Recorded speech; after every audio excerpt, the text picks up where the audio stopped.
신약의 말씀은 사도행전 1장 23절로 26절입니다. 그들이 두 사람을 내세우니 하나는 바사바라고도 하고 별명은 유스도라고 하는 요셉이요 하나는 마띠아라. 그들이 기도하여 이르되 무사람의 마음을 아시는 주여, 이 두 사람 중에 누가 주님께 택하신 바 되어 봉사와 및 사도의 직무를 대신할 자인지를 보이시옵소서. 유다는 이 직무를 버리고 제 것으로 갔나이다 하고 제비 뽑아 마띠아를 얻으니 그가 11 사도의 수에 들어가니라. 아멘. 서신서의 말씀은 요한일서 5장 10절로 11절입니다. 하나님의 아들을 믿는 자는 자기 안에 증거가 있고 하나님을 믿지 아니하는 자는 하나님을 거짓말하는 자로 만드나니 이는 하나님께서 그 아들에 대하여 증언하신 증거를 믿지 아니하였음이라. 또 증거는 이것이니 하나님이 우리에게 영생을 주신 것과 이 생명이 그의 아들 안에 있는 그것이니라. 아멘. 복음서의 말씀은 요한복음 17장 11절로 19절입니다. 나는 세상에 더 있지 아니하오나 그들은 세상에 있사옵고 나는 아버지께로 가옵나니 거룩하신 아버지여, 내게 주신 아버지의 이름으로 그들을 보존하사 우리와 같이 그들도 하나가 되게 하옵소서. 내가 그들과 함께 있을 때에 내게 주신 아버지의 이름으로 그들을 보존하고 지키었나이다. 그 중에 하나도 멸망하지 않고 다만 멸망의 자식뿐이오니 이는 성경을 응하게 함이니이다. 지금 내가 아버지께로 가오니 내가 세상에서 이 말을 하옵는 것은 그들로 내 기쁨을 그들 안에 충만히 가지게 하려 함이니이다. 내가 아버지의 말씀을 그들에게 주었사오매 세상이 그들을 미워하였사오니 이는 내가 세상에 속하지 아니함같이 그들도 세상에 속하지 아니함으로 인함이니이다. 내가 비옵는 것은 그들을 세상에서 데려가시기를 위함이 아니요 다만 악에 빠지지 않게 보존하시기를 위함이니이다. 내가 세상에 속하지 아니함같이 그들도 세상에 속하지 아니하였사옵나이다. 그들을 진리로 거룩하게 하옵소서. 아버지의 말씀은 진리니이다.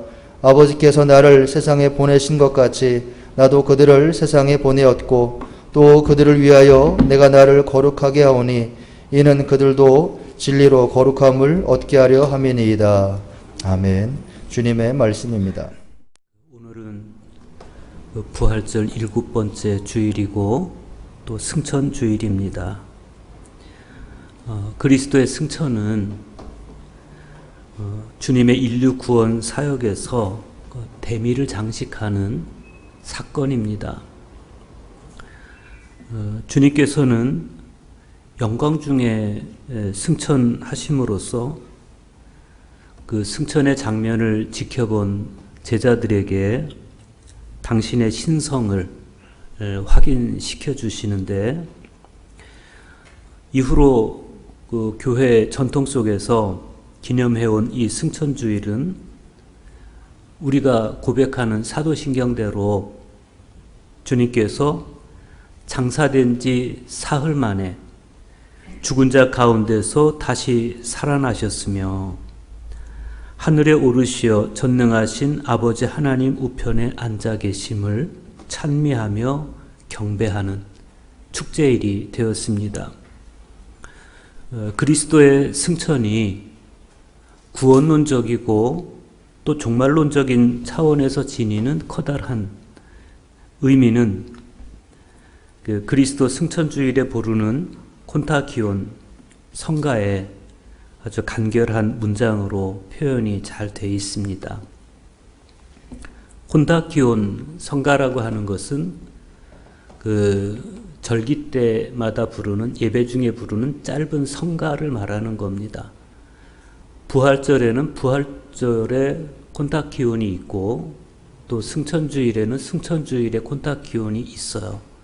그래서 그 콘타키온 안에 그 절기의 정신이 잘 담겨 있습니다. 승천주일에 부르는 콘타키온의 내용은 이렇습니다. 우리 하나님 그리스도시여, 당신은 우리를 위한 구원 사역을 완성하심으로써 하늘과 땅 그리고 우리와 하나님을 연합시킨 후 영광 속에 승천하셨나이다. 하오나 당신은 우리를 버려두지 않으시고 항상 우리와 함께 하실 것이기에 당신의 사랑을 간직한 이들에게 말씀하셨나이다.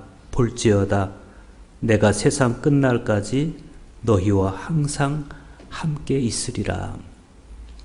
물론 사도신경의 고백에서나 이 콘타키온에서 노래하듯이 부활하신 그리스도, 부활하신 예수님께서 승천하신 그곳은 우리가 흔히 상상하는 창공이라는 어떤 물리적인 공간을 뜻하는 게 아니에요.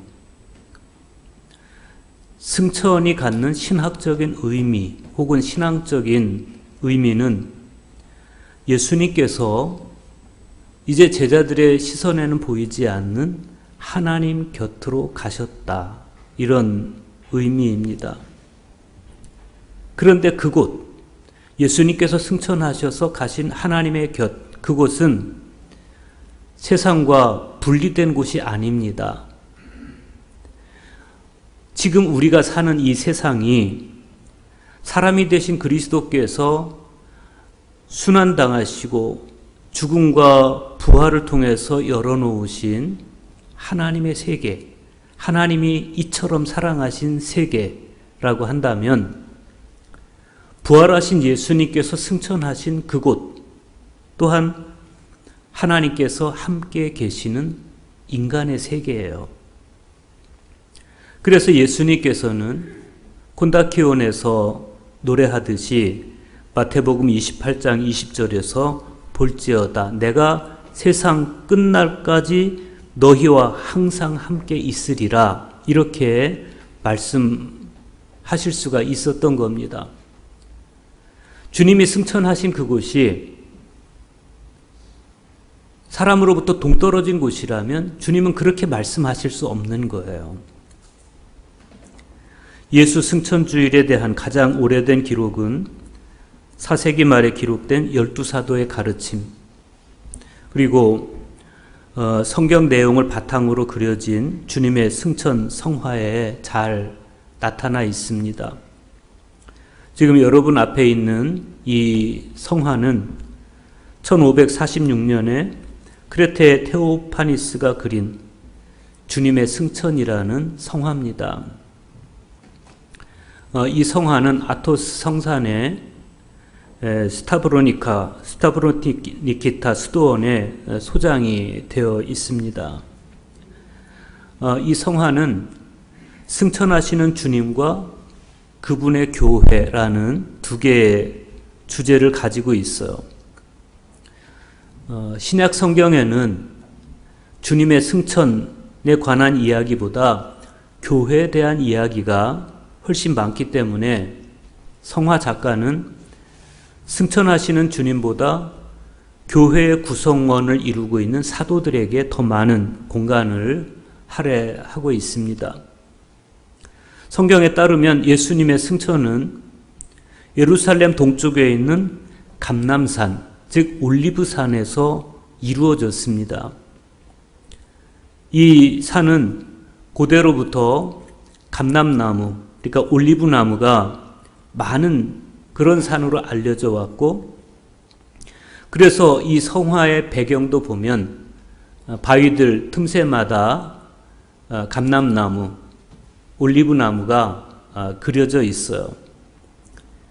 빛나는 옷을 입고 앉아 계신 그리스도는 왕으로서 영광을 상징하는 원 안에 표상이 되어 있습니다. 원 안에 있는 무지개 위에 앉으신 그리스도께서는 한 손으로는 축복하시고 한 손에는 두루마리를 쥐고 계십니다. 그것은 예수님이 가장 높은 선지자이시고 또한 스승이심을 나타내는 겁니다.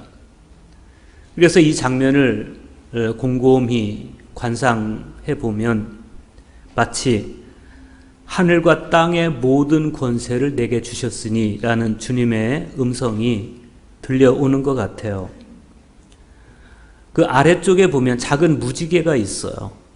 예수님께서 발로 밟고 계시는 주님의 발판으로 주님은 무지개를 발판으로 삼고 계신다.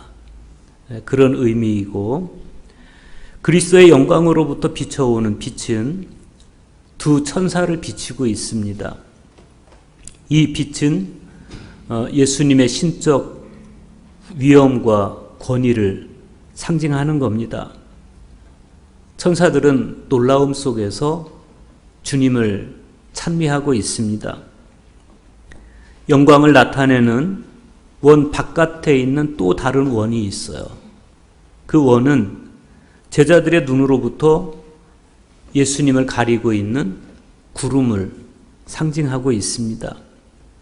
이것은 구름이 그를 가리어 보이지 않게 하더라 라는 사도행전 1장 9절의 말씀이나 여호와께서 빠른 구름을 타고 라고 증언한 이사야 19장 1절에서 보듯이 그리스도께서는 불마차나 불 위에 앉아 계신 것이 아니라 구름 속에 앉아 계시는, 그런데 이것은 하나님의 현존과 하나님의 이동 수단을 상징하는 겁니다. 승천하시는 주님의 아래 그 지상을 보면 천사들의 수호를 받는 교회가 있어요. 이 교회는 사도들로 이루어져 있습니다. 수직선으로 그 일직선상에, 이렇게 일직선상에 그 구원자이신 예수 그리스도, 그리고 그 안에 성모 마리아가 위치하고 있죠. 그리고 이 둘을 잇는 이 수직선과 또 성화를 거의 양분하고 있는 이 수평선이 만나서 완벽한 십자가의 형태를 이루고 있습니다. 성모 마리아의 오른쪽과 왼쪽에는 각각 6명의 사도들이 그려져 있어요. 어떤 사도들은 하늘을 바라보고 있고, 또 어떤 사도들은 그 손의 자세와 얼굴 표정을 통해서 주님의 승천을 놀라워하는, 또 감동하는 그런 표정을 하고 있습니다. 주님은 이 세상에 교회를 남기셨어요. 당신의 교회. 교회는 주님의 부활하신 몸으로서 구원을 갈망하는 모든 사람들에게 구원의 통로로 남겨져 있습니다. 오늘 우리 교회도 마찬가지예요. 우리들의 모임, 우리들의 공동체, 이걸 교회라고 하는데, 우리는 부활하신 주님의 몸을 이루고 있고, 그리고 주님은 우리를 당신께서 이 세상을 구원하시는 통로로 남겨두신 겁니다. 구원은 그리스도인들이 참 하나님이시고 참 사람이신 예수 그리스도의 몸, 즉 교회 안에 유기적으로 결합해서 하나의 몸을 이루고 있을 때 일어나는 사건입니다. 이것이 바로 예수님께서 제자들에게 내가 세상 끝날까지 너희와 항상 함께 있으리라 라고 말씀하신 의미입니다. 그런 측면에서 오늘 복음서의 말씀은, 복음서에 나오는 예수님의 마지막 기도는 의미심장합니다. 요한복음 17장 11절 보십시오. 나는 세상에 더 있지 아니하오나 그들은 세상에 있사옵고 나는 아버지께로 가옵나니 거룩하신 아버지여 내게 주신 아버지의 이름으로 그들을 보존하사 우리와 같이 그들도 하나가 되게 하옵소서. 우리는 예수님의 이 기도에서 예수님의 어떤 심정을 엿볼 수 있습니다. 나는 세상에 더 있지 아니하오나 그들은 세상에 있사옵고 그러셨어요. 이 기도의 내용은 가깝게는 당신의 죽음으로부터 승천까지 이르는 비교적 짧은 시간을 의식하신 기도라고 볼 수 있어요. 예수님께서는 승천하신 후에 오순절을 기점으로 보혜사 성령을 보내주십니다. 그래서 제자들을 계속 보호해 주시고 인도해 주시는데, 문제는 당신께서 죽으시고 그리고 승천까지 이르는 그 막간이 문제였습니다. 이 시간은 비록 50여일에 지나는 짧은 기간이지만 그러나 제자들이 감당하기에는 아주 버거운 일들이 예수님 없는 세상에 남겨질 제자들에게 계속해서 몰아닥칠 거예요. 주님의 기도에는 바로 그 제자들을 향한 연민이 고스란히 묻어나고 있습니다. 그런데 예수님께서 정말 그렇게 세상에 남겨진 이들을 위해서 기도할 수밖에 없었던 정말 절박한 그리고 거시적인 이유가 따로 있습니다. 그것은 앞으로 제자들에게 몰아닥칠 바리새인들에 의한 율법 근본주의의 거센 탄압이었습니다. 앞으로 38년이 지나면 로마에 의해서 예루살렘이 함락을 당하게 됩니다. 그때 예루살렘 성전이 무너지면서 예루살렘 성전을 중심으로 활동하던 사두개파 사람들은 힘을 잃을 겁니다. 반면에 율법과 회당을 중심으로 활동하던 바리새인들은 상대적으로 막강한 기득권을 챙기게 될 것입니다. 이때부터 바리새파 사람들은 자신들의 주장을 따르지 않는 세력을 회당으로부터 몰아내는 작업을 시작할 것이고 바로 그 첫 번째 대상이 그리스도인들이 될 것임은 불을 보듯 뻔한 일이었습니다. 그렇게 바리새파가 근본주의로 선회하면 초대 기독교 공동체는 양자택일을 해야 됩니다. 바리새파 사람들이 요구하는 정도로 율법을 준수해 줄 것인지 아니면 복음을 지키기 위해서 그들에게 저항할 것인지 율법을 따르려면 그들의 요구대로 율법을 따르려면 복음의 본질에 대한 훼손이 불가피하게 될 것이고 복음을 지키기 위해서 그들에게 저항하면 정치적인 손해를 감수해야 됩니다. 그래서 14절에 보면 주님의 그런 걱정이 더 구체화되고 있어요. 내가 아버지의 말씀을 그들에게 주었사오매 세상이 그들을 미워하여 싸우니 이는 내가 세상에 속하지 아니함 같이 그들도 세상에 속하지 아니함으로 인함이니이다. 결국 우리는 이 11절과 14절의 말씀을 읽으면서 예수님께서 왜 그렇게 절박하게 기도하실 수밖에 없었는지를 알 수가 있어요. 제자들이 세상에 남겨져 있으면서 그러나 세상에 속하지는 않은 존재로 살아야 된다는 것. 그것이 남겨질 제자들을 향한 예수님의 연민이고 예수님께서 그토록 기도하실 수밖에 없었던 이유였습니다. 그러니까 세상이 제자들을 그렇게 미워할 수밖에 없었던 이유도 다른 게 아니에요. 제자들이 이 세상 안에서 살고 있으면서 세상에 속하지 않은 자로 살고 있었기 때문에 그렇습니다. 16절도 보십시오. 내가 세상에 속하지 아니함 같이 그들도 세상에 속하지 아니하였사옵나이다.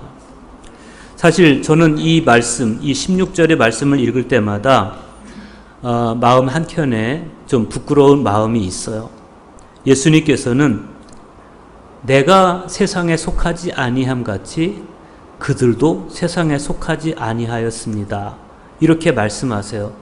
그러면 정말 그럴까? 이런 생각이 드는 거예요. 왜냐하면 제 모습을 보면 가끔 저는 세상에 속한 것 같아요. 그래서 이 말씀이 사실은 좀 부담스럽게, 좀 죄송스럽게 다가오기도 합니다. 예수님께서 마지막 기도를 가르쳐 주시면서 뭐라고 기도를 가르쳐 주시는가 하면 우리가 우리에게 잘못한 사람을 용서하여 준 것 같이 우리를 용서해 주시옵고 이런 기도가 있어요. 그렇게 기도를 가르쳐 주셨어요. 그러면 주기도문은 어떤 사람이 할 수 있는 겁니까? 나에게 죄를 지은 사람을 용서한 사람만 그렇게 기도할 수 있어요. 내가 나에게 죄를 지은 사람을 용서했으니 내 죄도 용서해 주십시오. 이렇게 기도할 수 있는 거예요. 오늘 말씀도 그렇습니다. 내가 세상에 속하지 아니함 같이 그들도 세상에 속하지 아니하였사옵나이다. 그러면 주님의 이 기도가 이루어지려면 우리가 세상에 속하지 않은 자로, 예수님이 세상에 속하지 않은 것처럼 나도 세상에 속하지 않은 자로 살아갈 때만 주님의 이 말씀이 우리에게 성립이 되는 거예요. 그런데 예수님은 한 걸음 더 나가서 우리에게 또 하나의 정체를 부여해 주고 있습니다. 그건 우리가 세상에 속해 있지 않으면서 동시에 세상에 보냄을 받은 자라는 거예요. 18절 보십시오. 아버지께서 나를 세상에 보내신 것 같이 나도 그들을 세상에 보내었고 그랬어요. 이 말씀의 흐름을 보십시오. 11절에 보면 나는 세상에 더 있지 아니하오나 그들은 세상에 있사옵고 그랬어요. 일단 제자들은 세상에 남겨진 사람들이에요. 예수님은 승천하셨고 제자들은 세상에 남겨진 사람들이에요. 그런데 14절에 보면 내가 세상에 속하지 아니함 같이 그들도 세상에 속하지 아니했습니다. 이래요. 그러면 제자들은 세상에 남겨진 사람들이에요. 11절에 의하면. 그런데 14절에 보면 세상에 남겨져 있지만 그러나 세상에 속하지는 않았다는 거예요. 그런데 18절에 보면 아버지께서 나를 세상에 보내신 것 같이 나도 그들을 세상에 보내었나이다. 이렇게 말씀하세요. 그러니까 이 말씀을 쭉 보면 제자들은 일단 세상에 남겨진 사람들이에요. 그런데 세상에 속하지는 않았어요. 세상에 속하진 않았는데 그런데 예수님은 제자들을 세상에 파송한 거예요. 세상에 보냈다는 거예요. 그러니까 결국 제자들은 어떤 존재입니까? 우리는 오늘 저와 여러분은 어떤 존재입니까? 세상에 남겨진 존재들이에요. 그런데 세상에 속하진 않았어요. 세상에 속하진 않았지만 그러나 이 세상에 보냄받은 존재가 바로 제자들이고 저와 여러분들이라는 겁니다. 이것이 바로 예수님께서 부활하시고 승천하신 이후에 이 세상에 남아있는 모든 그리스도인들의 정체예요. 그래서 성도는, 그리스도인은 세상에서 바로 그 거룩성 때문에 미움을 받으면서 살아갈 수밖에 없다는 겁니다. 그런데 문제는 우리를 진정으로 거룩하게 하는 게 뭐냐는 거예요. 예수님께서는 진리가 우리를 거룩하게 한다. 이렇게 말씀하십니다. 17절 주님의 기도 보세요. 그들을 진리로 거룩하게 하옵소서. 아버지의 말씀은 진리니이다. 그리고 19절 보십시오. 또 그들을 위하여 내가 나를 거룩하게 하오니 이는 그들도 진리로 거룩함을 얻게 하려 함이니이다. 여기서 거룩하게 한다라고 하는 것은 성별된, 즉 분리된 삶을 의미하는 것인데 헬라어 성경에 보면 하기아조라고 되어 있습니다.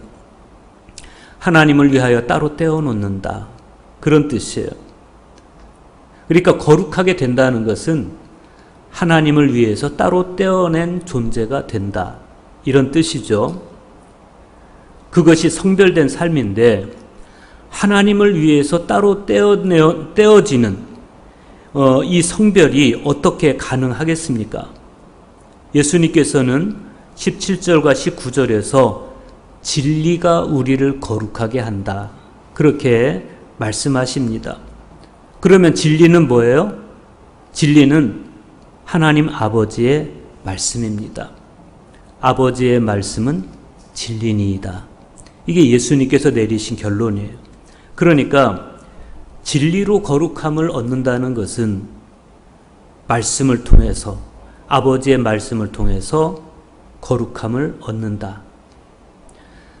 다시 말씀드리면 문자대로 표현하면 아버지의 말씀에 의해서 성별될 때 비로소 우리는 거룩함을 얻는다. 그런 뜻이 되겠습니다.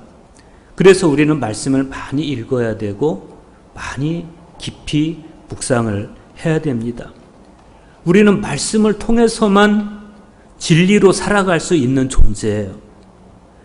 그리고 말씀을 통해서만, 말씀을 읽고 깊이 묵상하고 말씀 안에서 살아갈 때만 세상에 속해 있지만, 세상에 남겨졌지만, 그러나 세상에 속하지는 않은 존재이고 세상에 보냄받은 존재로 살아갈 수가 있는 겁니다.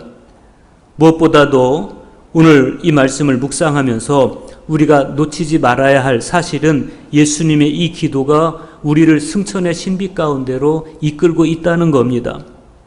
헨리 나우에는 영원한 계절에서 주님의 승천일을 보내면서 예수님께서 성육신 하심으로 당신의 인간적인 삶을 우리와 공유하셨을 뿐 아니라 승천하심으로 우리의 존재성을 하늘 아버지의 오른편으로 이끄셨다라고 말하면서 감사하고 있어요. 그러니까 예수님께서는 인간의 몸을 입고 이 땅에 오심으로써 우리와 삶을 공유하셨고, 그리고 하늘로 승천하심으로써 우리의 시선을 하늘로 높여주시고, 그리고 우리 존재를 하나님의 오른편으로 이끌어 주셨다는 것이죠.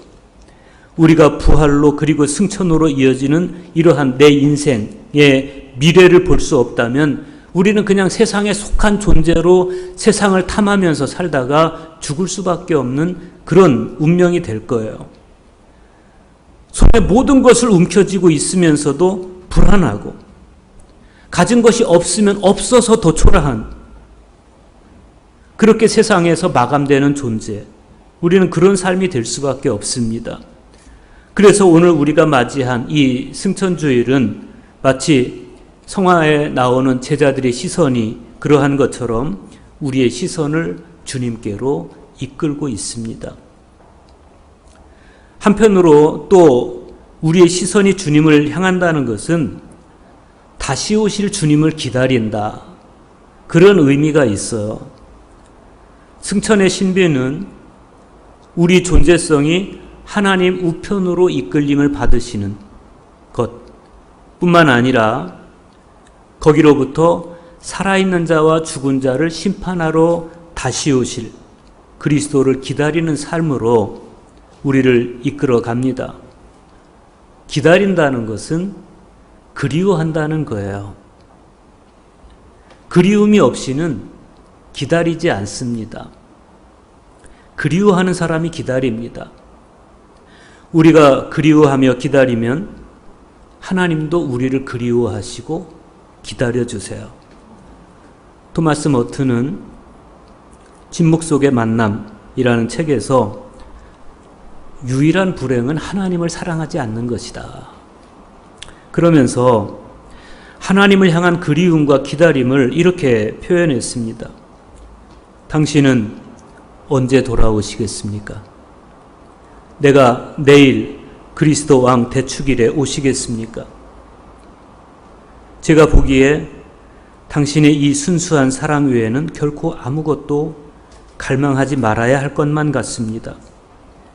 이 사랑은 당신 자신을 사랑하시는 당신, 곧 제 영혼 안에서뿐 아니라 저의 모든 생각과 말과 기능들 안에서 당신 자신을 사랑하시는 당신입니다. 이 사랑으로 제 육체의 기능은 공허하게 사라지고 끝나버려 마침내 자유 외에는 아무것도 남지 않게 됩니다. 여러분, 신앙이란 뭐겠습니까? 주님이 우리를 사랑하신 순수한 사랑 외에는 아무것도 갈망하지 않는 것입니다.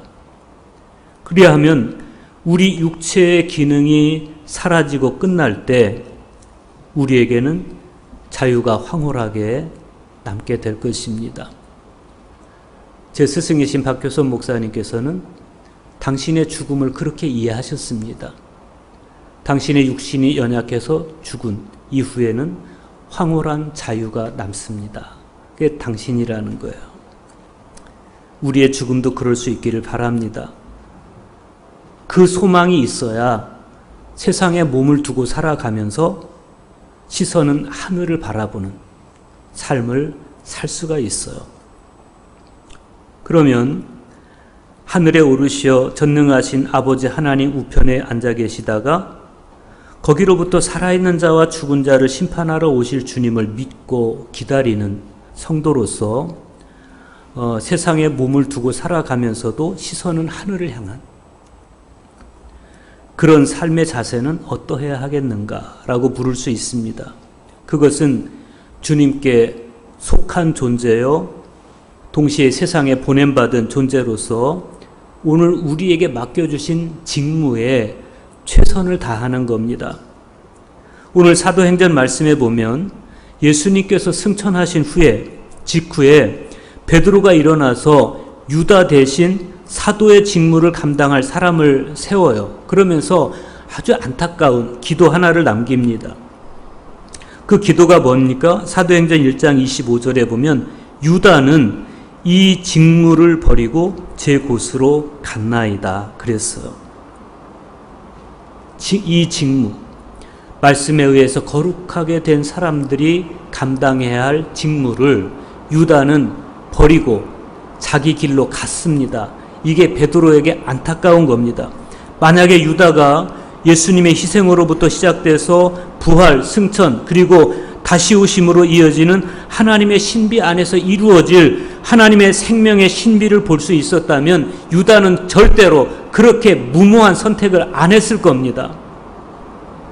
사도행전의 저자인 누가는 유다에 대해서 그가 자기 곳으로 갔습니다라고 이야기합니다. 자기 길로 갔다는 겁니다. 왜 그랬습니까? 유다는 주님의 말씀을 마음에 두지 않았습니다. 예수님과 3년이나 함께 다니고 같은 솥밥을 먹고 같은 잠을 잤으면서도 주님께서 하시는 말씀 한 자락도 유다는 자기 마음에 두지 않았습니다. 말씀을 마음에 두지 않았을 때 그는 거룩하지 못했습니다. 결국 그는 자기 길로 가고 말았습니다. 대신에 마띠아가 뽑혀서 다시 사도들의 대열에 11사도의 수에 들어가게 됐어요. 인간적인 시선으로 보면 어쩌면 마띠아는 불행을 선택한 사람일 수도 있어요.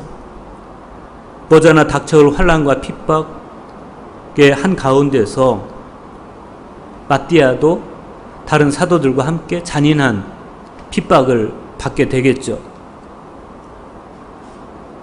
그러면 왜 굳이 그런 어려운 길을 가느냐는 거예요. 가족들이 말리지 않았겠습니까? 형제들이 말리지 않았겠습니까? 왜 그런 어려운 길을 가느냐고. 마띠아는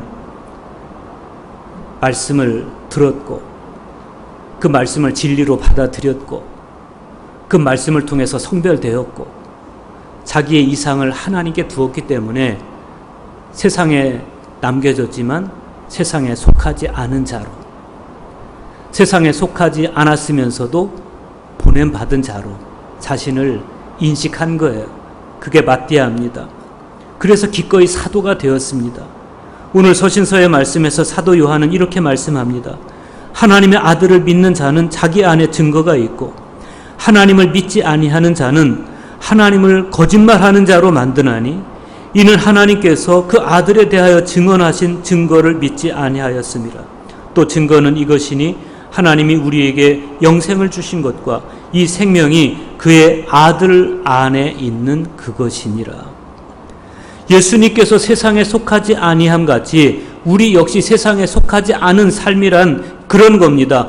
하나님께서 우리에게 영생을 주신 것과 그 생명이 그 아들 예수 그리스도 안에 있음을 믿고 주님께서 나를 보내주신 이 세상의 한 복판에서 예수님께서 맡겨주신 직무를 감당하는 삶입니다. 사도 요한에 따르면 그럴 수 있는 사람은 자기 안에 증거가 있는 사람, 자기 안에 하나님의 말씀, 진리가 있는 사람입니다. 예수님께서 주신 말씀 안에서 신앙의 시선을 하나님께로 향하고 하나님의 말씀을 깊이 깨닫고 깊이 믿어서 마침내 진리로 거룩함을 얻은 사람. 지금 우리는 부활절 7번째 주일을 맞이해서 예수님의 승천을 기념하는 예배를 하고 있습니다. 하늘에 오르시어 전능하신 아버지 하나님 우편에 앉아 계신 분, 거기로부터 살아있는 자와 죽은 자를 심판하러 오실 분을 믿음이 담긴 고백 속에서 바라보면서 예수님께서 세상에 속하지 않은 것처럼 우리도 세상에 속하지 않은 삶을 살고 동시에 세상에 보냄받은 삶을 살겠다는 믿음의 결단이 우리에게 있어야 될 것입니다. 이제 다음 주일은 성령 강림 주일입니다. 우리가 진리로 우리를 거룩하게 하고 세상에서 그러나 세상에 속하지 않은 그리고 세상에 보냄받은 자로 살기로 그렇게 성별된 삶으로 나를 주님께 드리기로 결단하면 성령께서 우리를 도와주실 것입니다. 기도하겠습니다.